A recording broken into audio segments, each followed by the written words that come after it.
Well, again, going back to the lace theory, I think we need leadership that is experienced and sensitive to our community. What kind of leadership are you talking about? And I'm talking about at the top of the police department. A new police director that is sensitive to our community and the kinds of crimes that are impacting our community. And my philosophy is you find them wherever they are and you bring them in and you put them to work. I think that's something that we can do.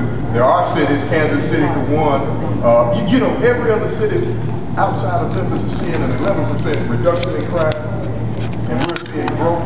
I think we can get leadership, we'll go and find them and bring them. In terms of accountability, I'm of the philosophy of, like my father told me, I want you to have the front yard cut by 12 o'clock. I want the backyard finished by 1 o'clock. Give a target and say what you want done, and then go back and check and see if you got the job done. If I didn't get the job done, they'd say, well, you just go on back in the house. I'll let your sister do the backyard because you're not doing it right or well enough. I think accountability is giving somebody a job to do, going back and checking it to see if they're making progress, and if they're not, making adjustments.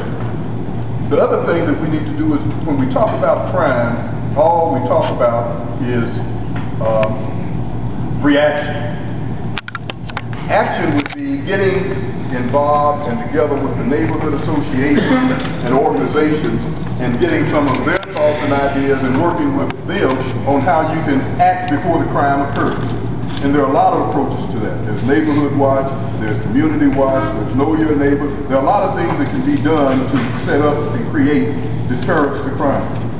And working with neighborhoods is something that I think would be unique and different, particularly for this police department. And obviously enforcement, if you know there's a crack house next door, instead of driving by for 10 months, deal with it. If you know that there's a crystal meth lab in the house down the street, instead of driving by for 10 months, deal with it. And so when I say LACE, leadership, accountability, cooperation, and enforcement, you know, there are specific strategies that I've thought about, and there are probably others that other people will bring forward, but those are the ones that I've thought about that can help us address crime in our community that I'm not seeing today, that I would want to implement.